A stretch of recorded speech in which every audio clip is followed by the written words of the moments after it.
So the history of Growing Well, so it's been going around 20 years now. It started in Kendal, fantastic site over there, and it's been going well as a mental health charity where we're trying to help people with medium to high level mental health problems, and we're using horticulture as a way of giving people help. So my name is Emmanuel Vlekken, and I work for Growing Well in Egermond. So a couple of years ago we got the tea-based site opened up. So there's a second site, fantastic. So everything we grow there goes straight to the tea-based services. But there's a really big need here in West Cumbria. So I was approached when I was on the other side. I was working for the council at the time. If there was anything available in this area in West Cumbria, and I knew about this site is the disused council site. They used to grow all the bedding plants and everything like that over here, and it was mothballed in 2010 and just forgotten about. So when I was approached, I said, "Oh, come and have a look at this site," and it's absolutely fantastic because the greenhouses are here, the buildings are here, and we've got this massive big land where we actually can grow vegetables, plants, anything. What we do with people, so when they come here, we help them with mental health problems. That's the main aim. And instead of having a talking therapy, we're doing activities with them. And the activities we do is actually we're growing vegetables. And apart from that, it's like a 12 months program. So we'll be here for 50 weeks. And people will go for the whole growing season, so they get to see from planting seeds to getting the vegetables growing, harvesting them, packing them up, doing all those different activities all the way through the year, and that helps them with achieving their goals. So in Kendal, over 1,000 people have been helped with in the project on the mental health basis, so that's really great. And T-Bay the same.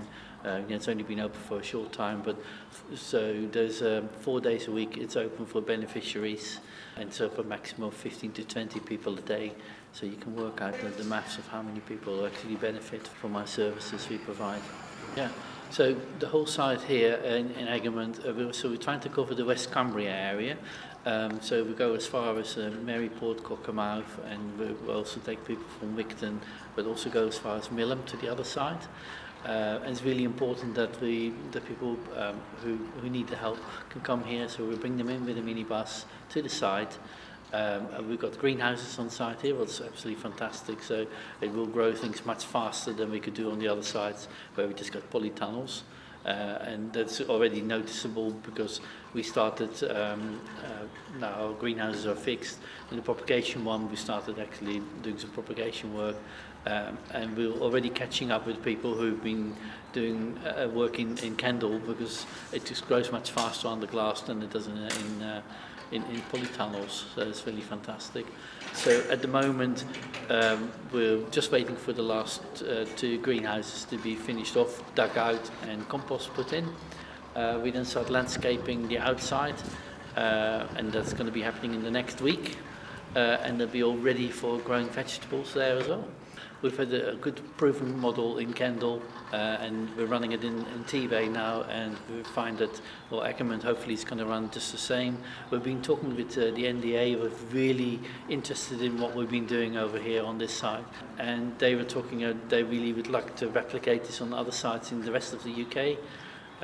We also have some talks with other charities like Mind, where we've got quite a bit of overlap of certain things we do, and we've tried to work together closer with them together, and again maybe move that further out into the UK as a workable model. It'd be really fantastic to offer that, services to other people in the country.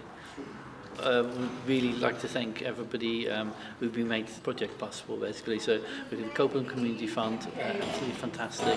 The NDA, really great help with all the work that they've done, and also we have the feeding industries. They've been helping us with supporting with volunteering, and great help for the community payback people. They absolutely fantastic help. They came here when it was completely overgrown. They cut everything back for us. They cleared it out.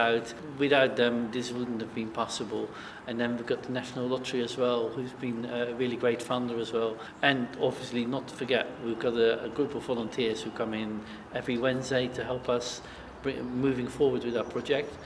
We could always do with more volunteers, but the ones who've already been here, it's been absolutely fantastic and really nice. It's a really big thank you to like the Copeland Community Fund, because the funding they provided is like a capital funding but also revenue funding, and we find especially when you're trying to find funding for projects like this, capital is quite I wouldn't say easy, but a much simpler way of process. Revenue funding is really difficult to find, to pay for people's wages, and making that all possible. I think is a great thank you to make that possible.